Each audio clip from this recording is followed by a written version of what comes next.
Hello students, today I will discuss chapter 5 continuity and differentiability of class 12th. Okay, and today my topic is definition of continuity and their properties with examples. Okay, तो continuity topic हमारा जो है पढ़ने से पहले हमें limits का concept prepare होना चाहिए। लिमिट्स के बारे में अगर हम बात करते हैं तो फ़िलहाल लिमिट हमारा क्या होता है, लिमिट हमारा f(x) इज़ डिफाइंड होता है when x approaches to a, then f(x) approaches to a finite value.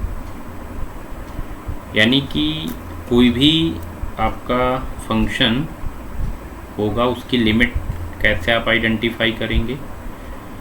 किसी फंक्शन की लिमिट एग्जिस्ट तब करती है जब x हमारा a को अप्रोच करता है और f(x) हमारा जो है वो फाइनाइट वैल्यू को अप्रोच करता है, तब हम कह सकते हैं उस फंक्शन की हमारी लिमिट एग्जिस्ट करती है। तो अगर लिमिट एग्जिस्ट करती है तो उसे हम बेसिकली किस तरीके से डिनोट करते हैं, limit x times to a f(x). Okay, अब हम बात करते हैं कि अलजेब्रा ऑफ लिमिट्स की। If f(x) and gx are two functions, suppose that f(x) और gx हमारे दो फंक्शंस हैं जिसमें कि क्या है, limit x times to a f(x) plus gx अगर होगा, इस तरीके का कोई भी कॉन्सेप्ट अगर कहीं पे लिखा होता है लिमिट के साथ में, तो बेसिकली हम लिमिट को क्या करते हैं, ब्रेक कर लेते हैं ऐड करते हुए। अगर एडिशन का साइन है तो ऐड करके ब्रेक कर लेंगे, और अगर सब्ट्रैक्शन का साइन है तो उसे सब्ट्रैक्ट करके ब्रेक कर लेंगे। ओके, तीसरी प्रॉपर्टी हमारी ये है इसकी कि अगर limit x times to a है, f(x) इंटू gx है, दोनों प्रोडक्ट में है, तो दोनों को limit x times to a f(x) into limit x times to a gx आप कर सकते हो। चौथी प्रॉपर्टी की अगर हम लोग बात करते हैं तो वहाँ limit x times to a f(x) upon gx होता है, और इस चीज़ को आप लिख सकते हो limit x times to a of f(x) upon limit x times to a of gx। Okay, where gx is not equal to 0।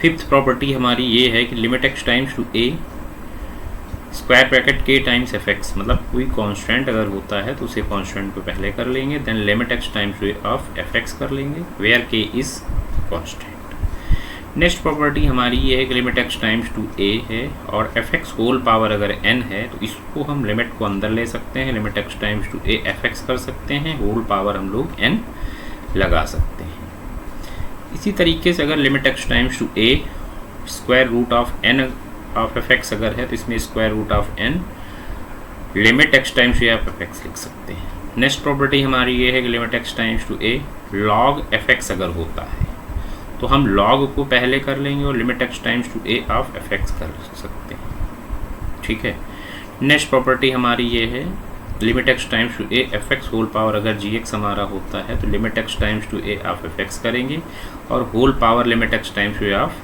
gx कर लेंगे। ये आपका जो फॉर्म है ये आपका इनडिटर्मिनेट्स फॉर्म है जो कि आप हायर क्लासेस में आप पढ़ेंगे। ओके, सो बस इसको आप फॉर्मूले के उस पर आप देख लीजिए।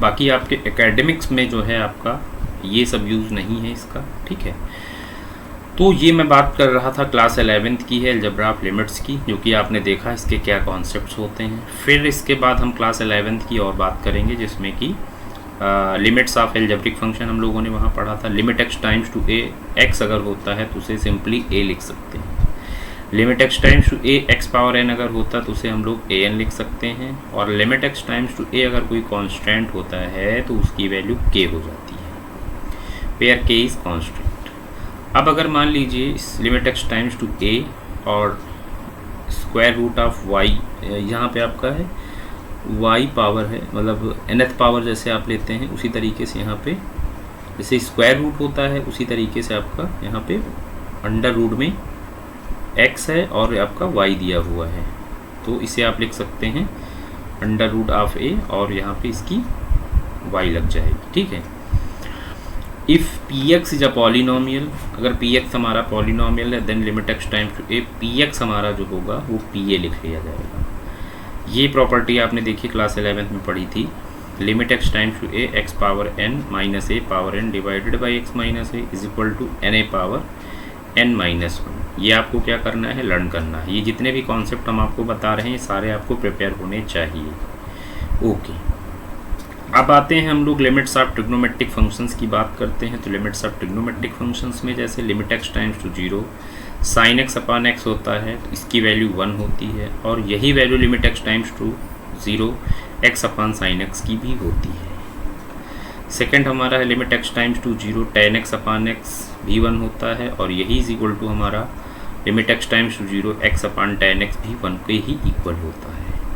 फिर आपका थर्ड है limit x times to 0 sine inverse x upon x होता है तो इसकी वैल्यू 1 होती है, और limit x times to 0 x upon sine inverse x होता है तो भी वैल्यू 1 होती है। नेक्स्ट हमारा है फिर fourth number limit x times to 0 tan inverse x upon x अगर होता है तो इसकी वैल्यू 1 होती है, और limit x times to 0 x upon tan inverse x होता है तो इसकी भी वैल्यू 1 होती है।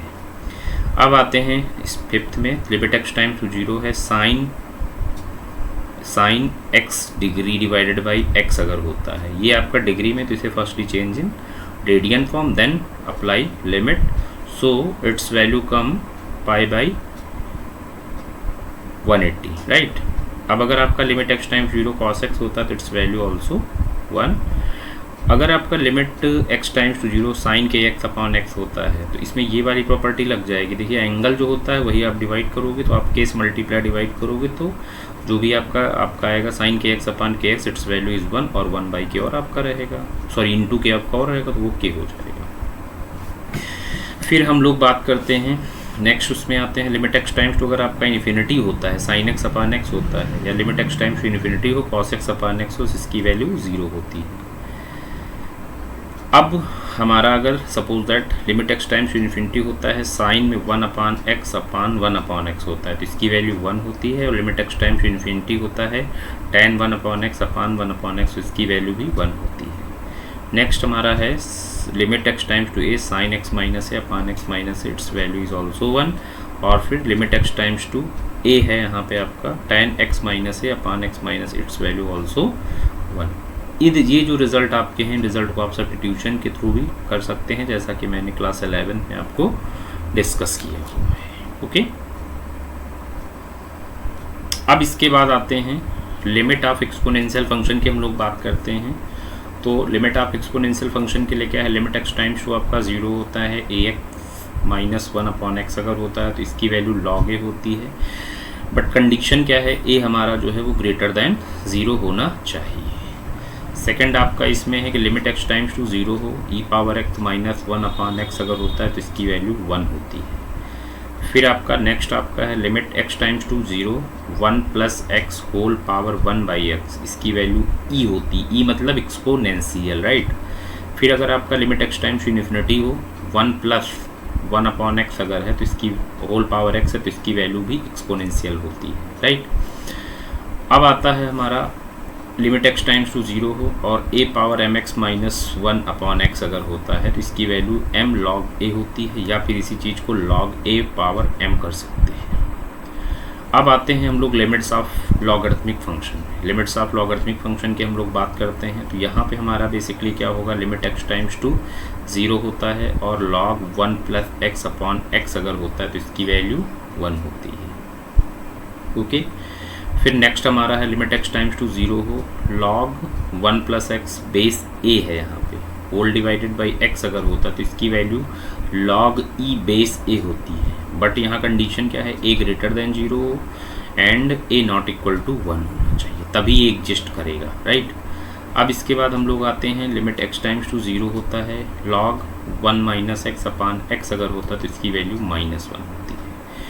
तो स्टूडेंट्स ये आपने देखा कि आपने क्लास 11th में ये सारे फार्मूले आपने पढ़े थे, और अब आपको क्या करना है, ये सारे फार्मूले, ये सारी प्रॉपर्टी जितनी मैंने आपको डिस्कस करी है ये सब आपको क्या करनी होगी, लर्न करनी होगी। और अगर ये आपको लर्न रहेगा तो जो है आप आसानी से यहाँ क्लास 12th का जो कॉन्टिन्यूटी टॉपिक है उसमें लिमिट का यूज़ करके उसे आप आसानी से सॉल्व कर सकते हैं। ओके, तो अब जो है बात करते हैं कि आखिर कॉन्टिन्यूटी क्या है। तो कॉन्टिन्यूटी के लिए बेसिकली क्या है, उसकी जो डेफिनीशन है कॉन्टिन्यूटी की, डेफिनीशन ये है कि suppose f is a real function.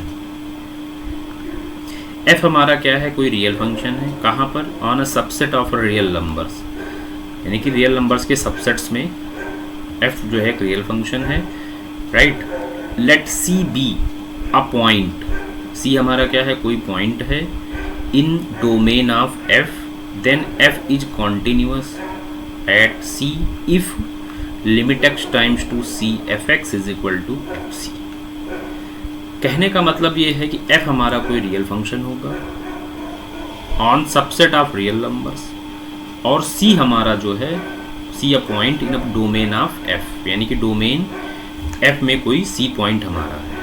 तो f हमारा कॉन्टिन्यूअस होगा एट c पे जब हम लोग उस फंक्शन की क्या करेंगे, लिमिट फाइंड आउट करेंगे, उस फंक्शन की लिमिट फाइंड करेंगे और वैल्यू ऑफ फंक्शन फाइंड करेंगे। ये दोनों अगर हमारे इक्वल होंगे और फाइनाइट होंगे, क्या, इक्वल और फाइनाइट, तो हम ये कह सकते हैं कि जो हमारा फंक्शन होगा वो क्या होगा, कॉन्टिन्यूअस होगा, राइट।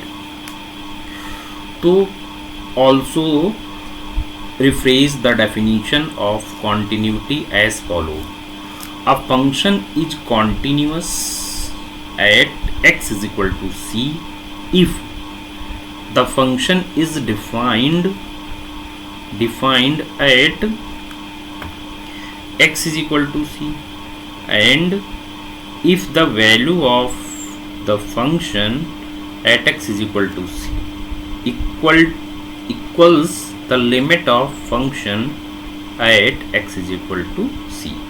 तो बात वही हो गई, जैसा कि मैंने यहाँ आपको बोला कि किसी फंक्शन की वैल्यू निकालें और उस फंक्शन की c पर लिमिट पता करें, c पर वैल्यू, c पर आप फंक्शन की लिमिट एंड वैल्यू बोथ अगर आप फाइंड आउट करते हैं, दोनों अगर इक्वल होते हैं और फाइनाइट होते हैं, तो हम ये कह सकते हैं कि हमारा जो फंक्शन होगा वो क्या होगा, कॉन्टिन्यूअस होगा। अब उसके बाद if f is not continuous, अगर f हमारा क्या है, f is not continuous at c, we say f is discontinuous at c, यानी कि f हमारा अगर कॉन्टिन्यूअस नहीं है at c पे, तो हम लोग बोल सकते हैं कि f is discontinuous at c and c is called a point of discontinuity।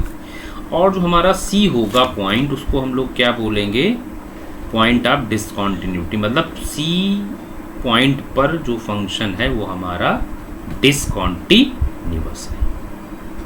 Clear, ये तो आपकी ये डेफिनेशन हो गई, ठीक है। अब इसी में हम बात करते हैं कुछ एग्जांपल्स की, जैसे आ गया यहाँ पे, check the continuity of the function f given by fx is equal to 2x plus 3 at x is equal to 1। देखिए वहाँ मैंने आपको दो चीज़ें बताई थी, एक तो चीज़ मैंने आपको बताई कि वैल्यू ऑफ फंक्शन निकालोगे, दूसरा मैंने आपको बताया कि लिमिट निकालोगे। तो वैल्यू ऑफ फंक्शन के लिए अगर x के प्लेस पर हम लोग 1 यहाँ डालते हैं, तो 2 multiplied by 1 plus 3, that is at x is equal to 1 पे its value will be 5, okay 5, right.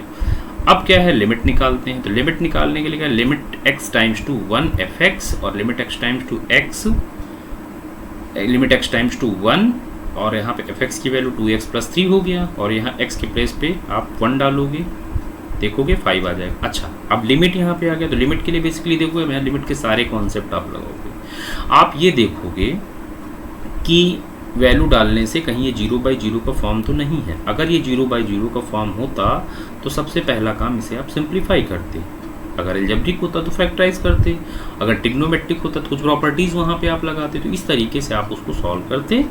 But यहाँ पे ऐसा फिलहाल कुछ भी नहीं है, तो आप x इज इक्वल टू 1 अगर आप डालते हो तो यहाँ से 5 वैल्यू आती है। तो आपने देखा उसकी जो लिमिट है वो 5 है, और आपने देखा कि x इज इक्वल टू 1 पे उसकी जो वैल्यू है वो 5 है।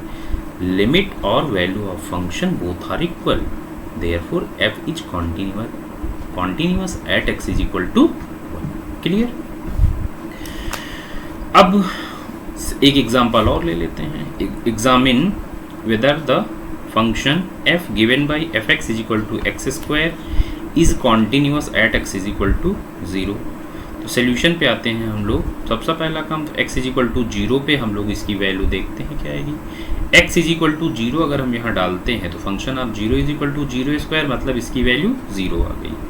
अब हम इसकी लिमिट ले लेते हैं। तो limit x times 0 of fx, तो लिमिट x टाइम्स टू 0 और fx की वैल्यू x स्क्वायर हो गई। यहाँ 0 पुट करेंगे, 0/0 का तो केस है नहीं फिलहाल, 0 है सिंपली, तो आप 0 लग सकते हैं। बट अगर 0/0 बनता तो सिंप्लीफाई आपको करना पड़ता। ओके, तो इसकी वैल्यू हमारी 0 आ गई। तो आपने देखा कि value of function and limit of function both are equal and finite, therefore f is continuous. Clear. तो ये हमारा था। अगर कोई सिंपली इस तरीके से वो दिया जाए पॉइंट तो आप उसमें निकाल सकते हैं। अब हम आते हैं, दूसरी चीज़ हमारी क्या है कि अब जो है बात करते हैं हम लोग कि continuity of a function at a point की, यानी कि कॉन्टिन्यूटी आपको निकालनी है किसी फंक्शन की और किसी पॉइंट पे।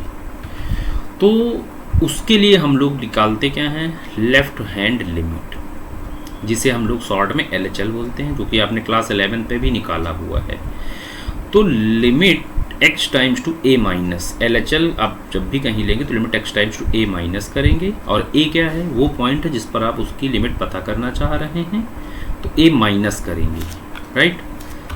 a minus fx denotes the limit of fx when x approaches to a through values less than a, right.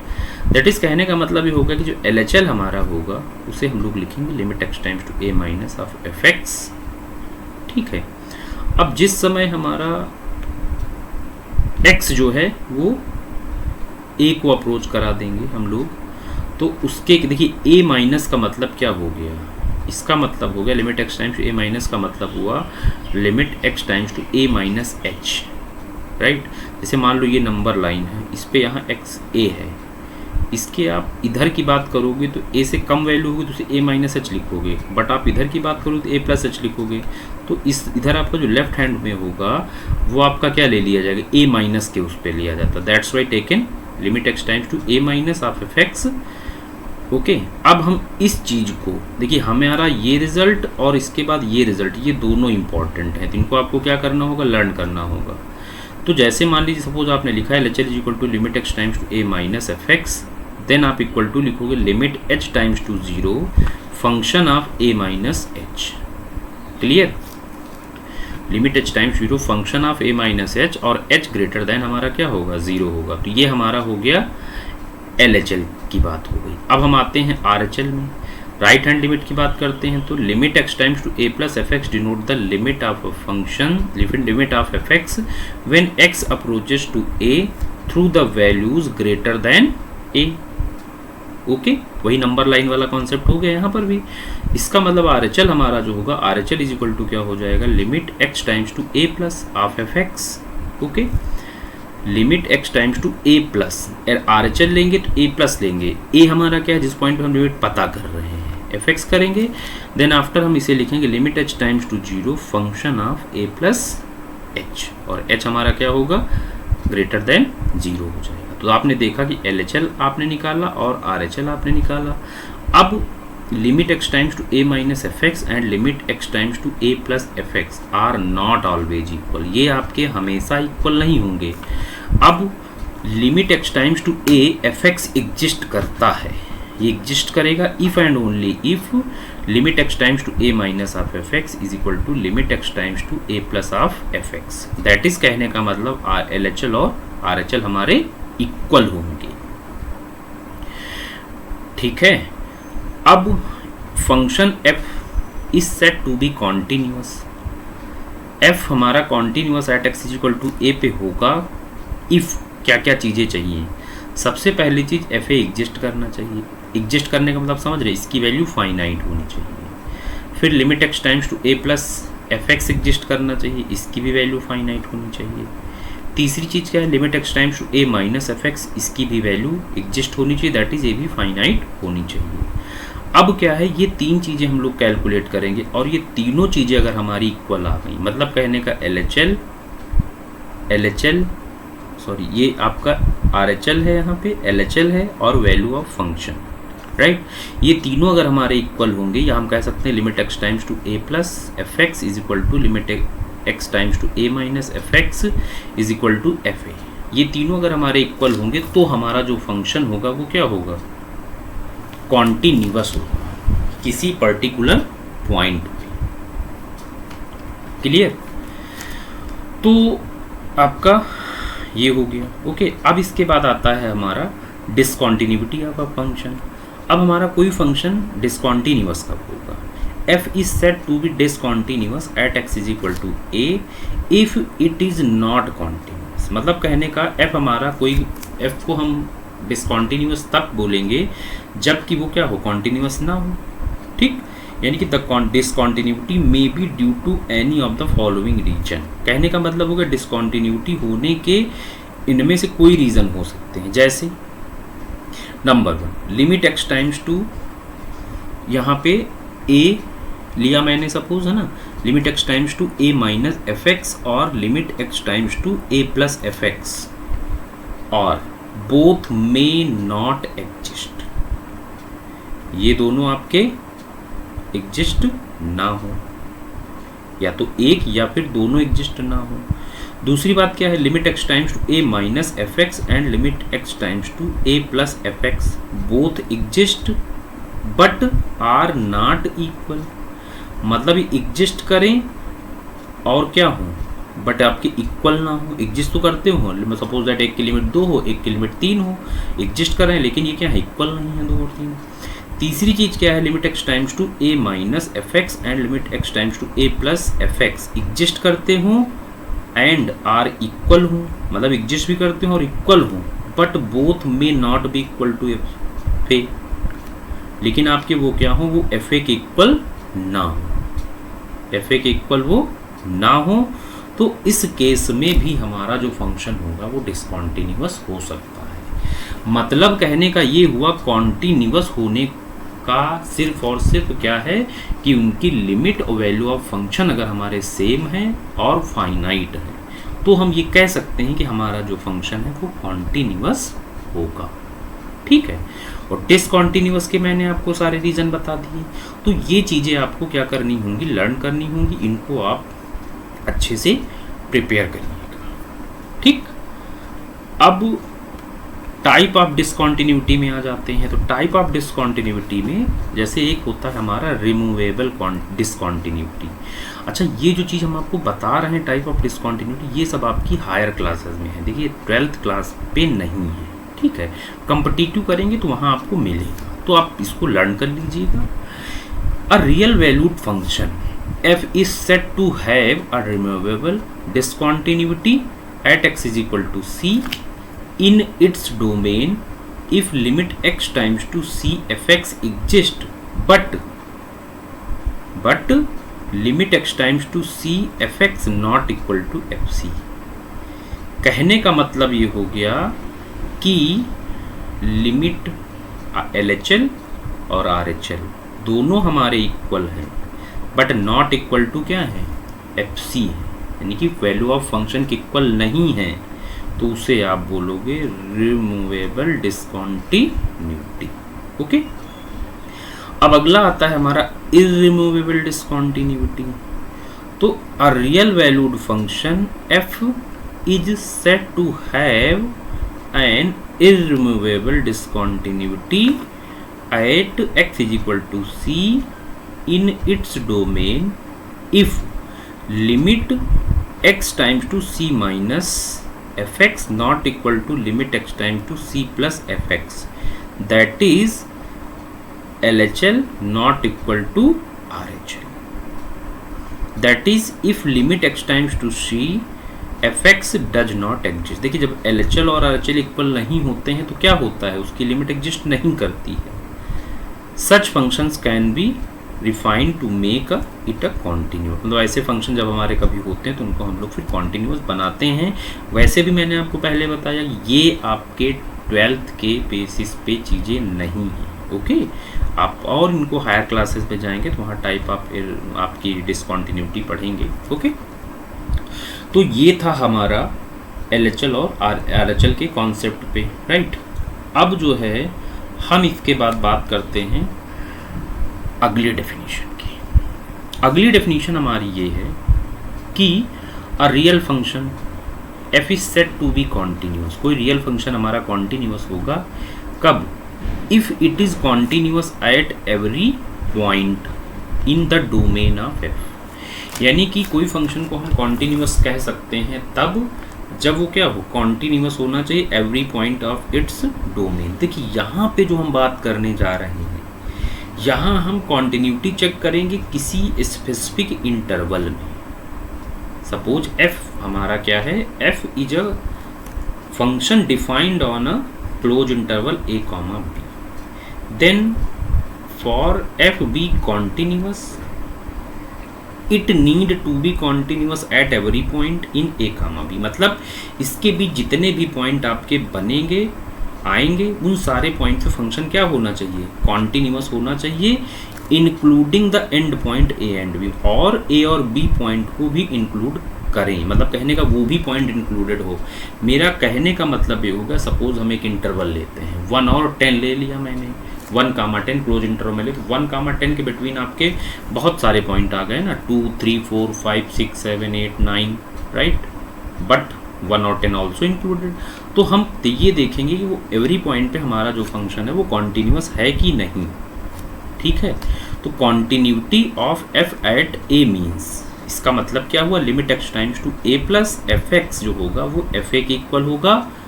And continuity of f at b means, इसका मतलब होगा limit x times to b minus fx is equal to fb, right. ये दोनों आप निकालोगे और ये दोनों अगर आपके इक्वल होंगे तो क्या होगा, that is if domain of f is singleton f is a continuous. यानी कि कहने का मतलब ये दोनों अगर आप निकाल के देखते हैं, अगर इक्वल आ जाते हैं तो आप ये कह सकते हैं कि जो आपका फंक्शन है वो क्या होगा, कॉन्टिन्यूस हो जाएगा। यानी कि as a consequence of this definition if f is defined only at one point it is continuous, right.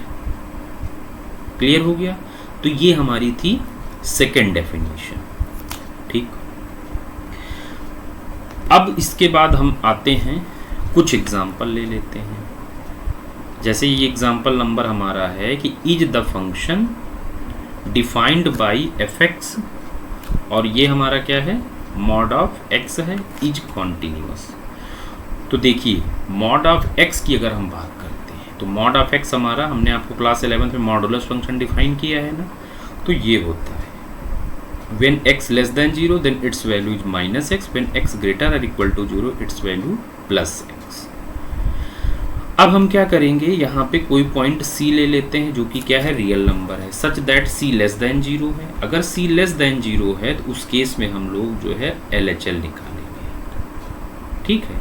तो हम उसका यहाँ से LHL निकालेंगे, यानी कि लेफ्ट हैंड लिमिट निकालेंगे। तो लेफ्ट हैंड लिमिट हमने यहाँ से इसकी निकाला, तो limit x times to c पे पता किया, f(x) ले लिया is equal to limit x times to c of f। इसकी वैल्यू इस पे कितनी है, -x है, तो यहाँ -x आ गया, इसको हम लोग यहाँ पे -c ले लेंगे और ये वैल्यू ऑफ फंक्शन ले लिया मैंने, ठीक। तो आपने क्या देखा, दोनों इक्वल हैं, यानी कि limit x times to c of fx is equal to fc। f is continuous at all negative real numbers, मतलब जितने भी रियल नंबर्स निगेटिव के होंगे वहाँ पे ये फंक्शन हमारा कॉन्टिन्यूस होगा। अब इसके बाद बात करते हैं कि c हमारा रियल नंबर है और c ग्रेटर देन 0 है। तो जिस समय c ग्रेटर देन 0 की बात करेंगे तो c ग्रेटर देन 0 पे जो फंक्शन लेंगे वो हम ये लेंगे x, तो then fc is equal to c हो जाएगा। अब ग्रेटर देन जब लेते हैं तो हम लोग यहाँ पे LHL लेते हैं, LHL यहाँ निकालेंगे तो limit x times to c fx is equal to limit x times to c x, that is आपका c आ गया। y का रीजन समझ गए होंगे ना, क्यों इसको लिया गया है, clear, okay. Since limit x times to C F x is equal to F C है, तो F is continuous at all positive real numbers. आपने देखा इसको, आपने पार्टली एक जगह आपने निकाला इसको कि लेस देन पे क्या है, एक जगह निकाला ग्रेटर देन पे क्या है, दोनों पे limit and value of function आपने देखा इक्वल आ गया, यहाँ पर भी इक्वल आ गया, तो आप ये कह सकते हैं कि कॉन्टिन्यूस ऑल रियल नंबर्स पे है, hence it is continuous at all points. तो फंक्शन हमारा जो है वो क्या है, कॉन्टिन्यूस है। क्लियर। अब आते हैं हम लोग डिस्कस द अगले एग्जांपल पे, discuss the continuity of a function f given by F x is equal to X cube plus x square minus one given है। तो यहाँ क्या करोगे, clearly f is defined at every real number c, its value निकालेंगे c पे, तो c cube plus सी square minus one आ जाएगा।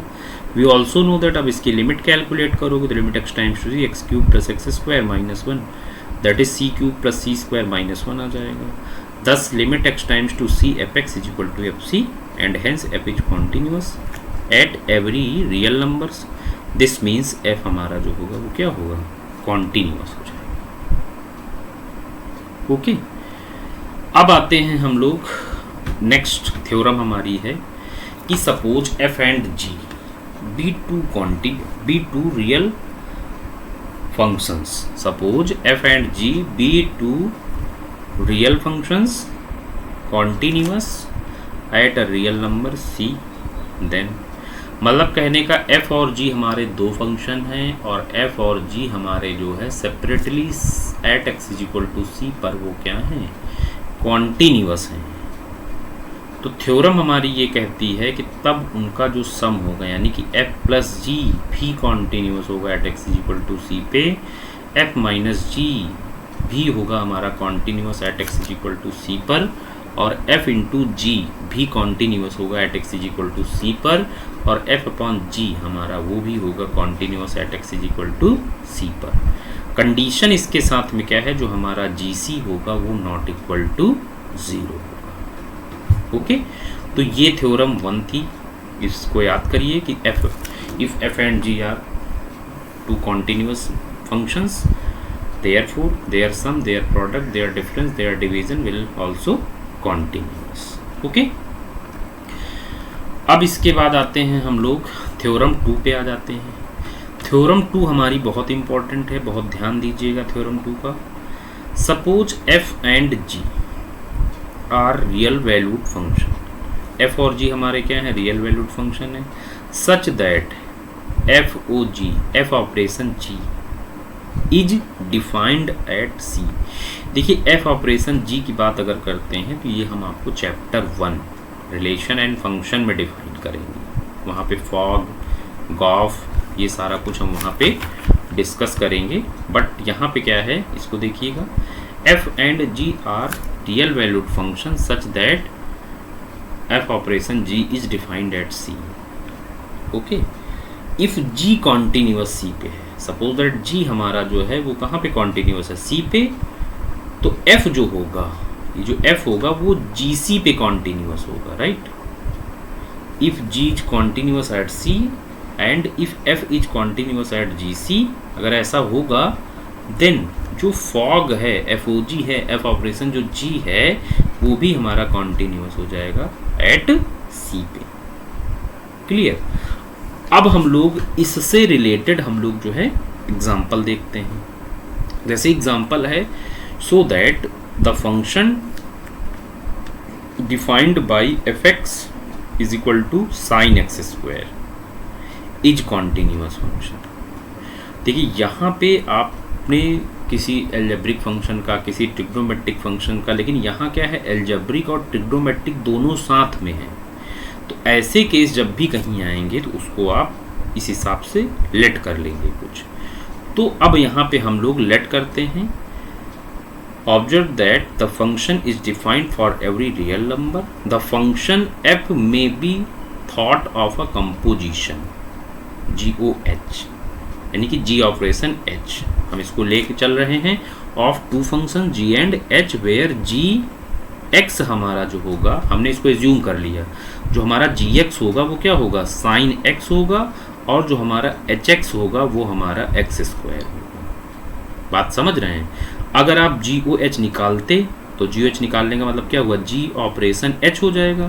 तो G ऑपरेशन H की वैल्यू, अगर H की वैल्यू यहाँ डालेंगे तो G ऑफ एक्स स्क्वायर आएगा, और G ऑफ एक्स स्क्वायर निकालेंगे तो साइन एक्स स्क्वायर आ जाएगा। तो इट मीन्स आप इसको इस तरीके से लेट कर लेंगे, कंपोजिशन फंक्शन के उसमें आप इसको लेके चलेंगे GOH में, और B2 function G and H, right, where Gx is equal to sine X and Hx is equal to x square. देखिए ये दोनों चीज़ें लेट करना ये आपके लिए अभी फिलहाल टारगेट होगा, जब तक कि आप हमारा पहला चैप्टर आप रिलेशन फंक्शन कॉफ नहीं पढ़ते हैं, ठीक है ना, G ऑपरेशन H नहीं पढ़ते हैं, राइट, F ऑपरेशन G नहीं पढ़ते हैं, ओके। फिलहाल आप यहाँ लेट कर लोगे। लेट करने के बाद अब आपको क्या करना है, Gx को आप सी पी इसकी लिमिट पता करो, सी पी इसकी लिमिट पता करोगे तो साइंस ही आ गई, और वैल्यू निकालो तो साइंस ही आ गई, दोनों इक्वल और फाइनाइट हैं, तो यानी कि G फंक्शन हमारा जो है कॉन्टिन्यूस हुआ। इसी तरीके से आप Hx वाले की आप बात कर लो, सी पे आप इसकी वैल्यू निकालो तो सी स्क्वायर हुआ, और इसकी लिमिट पता करो तो ये आपका सी स्क्वायर हो जाएगा। फिर आपने देखा दोनों हमारे क्या हो गए, इक्वल हो गए और फाइनाइट हैं। तो since both G and H are continuous function, तो by theorem 2 it can be deduced that f is continuous function. तो आपको ये पता चल गया कि जो हमारा f फंक्शन दिया गया था, यानी कि जो fx फंक्शन था वो हमारा क्या होगा, कॉन्टिन्यूस होगा। See students, another example, show that the function f defined by fx is equal to mod start हुआ 1 माइनस एक्स प्लस फिर mod start x close, then आपका वो वाला mod close, where x is any real number is continuous function. फिर यहाँ पे वही concept लेके चलना पड़ेगा, composition of GOH of two functions G and H, where Gx is equal to 1 minus x plus mod of x and h by hx, hx is equal to mod of x हो जाएगा for all real x। then अब यहाँ से अगर आप ये निकालते हैं HOG निकालते, देखिए इसका यहाँ पे सोल्यूशन दिखाया गया, HOG अगर आप निकालोगे तो इसे क्या लिखोगे, h ब्रैकेट में Gx आ जाएगा, और Gx की जो वैल्यू है बेटा वो यहाँ पे क्या है, 1 minus X plus x, 1 minus X plus mod of x, तो ये आ गई। अब Hx हमारा ये है, तो देखिए अब x के प्लेस पे हम ये पूरी वैल्यू डालेंगे तो ये बड़ा, ये जो मॉड है टोटल में लग जाएगा, इसका मतलब ये fx हो गया। तो इस तरीके से इसको लेट करके आप चाहें तो जैसे यहाँ आपने लेट किया था तो आप इसको इसी तरीके से वेरीफाई भी कर सकते हैं। वेरीफाई करने पर अगर सेम चीज़ आ गई तो इसका मतलब आपका जो एजम्पशन है वो करेक्ट होगा, क्लियर। अब क्या होगा, इसके बाद हमें क्या करना है, अब G फंक्शन को एट C पे देख लेना है, तो क्या आएगा, 1 minus c plus mod of c हो जाएगा। लिमिट निकाल दो, वो भी आपकी 1 माइनस सी प्लस सी हो जाएगा मॉड में, दोनों इक्वल और फाइनाइट, इसका मतलब G कॉन्टिन्यूस है। इसी तरीके से आप Hx की बात करो, C पे देखोगे SC निकालोगे तो मॉड ऑफ C मिलेगा, और लिमिट निकालोगे तो भी मॉड ऑफ C मिलेगा। फिर दोनों इक्वल और हमारे क्या हैं, फाइनाइट हो गए। अब इक्वल और फाइनाइट अगर है तो इसका मतलब क्या हो गया, जो हमारा फंक्शन है उनकी लिमिट और वैल्यू ऑफ फंक्शन H और G की दोनों क्या हैं, एग्जिस्ट कर रही हैं, इक्वल हैं, ओके। तो इसके हिसाब से we have seen the H is continuous, here G being a sum of a polynomial function and modulus function is continuous, but then f being a composite of two continuous functions is continuous। तो आपने ये देखा कि ये जो हमारा function है वो हमारा क्या है, कॉन्टिन्यूस है, ओके, क्लियर। अब अगर आपको कोई प्रॉब्लम आती है तो अब देखेंगे कि अब इससे रिलेटेड जो है लास्ट में एक्सरसाइज में आपके कुछ दिए गए हैं प्रॉब्लम्स, इनसे रिलेटेड आप कर सकते हैं। क्वेश्चन का फॉर्मेट आप देखिए, पता चल जाएगा। दूसरा जो मैंने आपको वो थ्योरम नंबर 1 बताया, उससे भी रिलेटेड प्रॉब्लम आपको दी गई। थ्योरम नंबर 1 ये मैंने आपको डिस्कस नहीं किया है यहाँ पे, इससे रिलेटेड भी कुछ फंक्शन उनको आप देख लीजिएगा। बाकी आपके और नॉर्मल क्वेश्चंस हैं, ओके, तो आप इसको करिए। बाकी आपकी कोई प्रॉब्लम होती है तो उसको फिर हम लोग नेक्स्ट लेक्चर में